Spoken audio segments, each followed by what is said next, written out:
আজকে ছিল ৯ই জানুয়ারি বৃহস্পতিবার। এখন সকাল প্রায় 8:30 বাজছে। আর আজকের দিনটা ভীষণ, ভীষণ স্পেশাল। কারণ আজকে হচ্ছে তোজোর ৫ বছরের জন্মদিন। আর তোজোর সকালটা যাতে একদম হাসি মুখে আনন্দের সাথে শুরু হয়, সেই জন্যই তোজোর পছন্দের গিফটটা আমি কালকেই নিয়ে এসেছিলাম, যেটা আমি ভেবেইছিলাম ওর ঘুম থেকে ওঠার সাথে সাথেই ওর হাতে দেবো।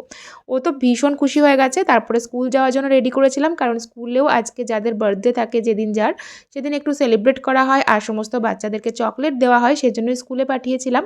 স্কুলে দিয়ে ফেরার সময় ছোটো, ছোটো ব্যাগগুলো কিনে নিলাম। রিটার্ন গিফটগুলোকে এগুলোতে আমি হচ্ছে অর্গানাইজ করব বলে। আর নিয়ে নিলাম হচ্ছে ৫ রকমের মিষ্টি। আর আমাদের সবার জলখাবারে খাওয়ার জন্য নিয়ে নিলাম গোলাপ জামুন। গোলাপ জামুন কালো তো তোজোকে তো সেটা প্লেটে দেবো না। তোজোর জন্য বিভিন্ন ধরনের সন্দেশ এই সমস্ত কিছু নিয়েছি। এই হচ্ছে রিটার্ন গিফটগুলো দেওয়ার জিনিসপত্র, যেগুলোকে আমি এখন ব্যাগের মধ্যে সুন্দর করে রেখে দেবো।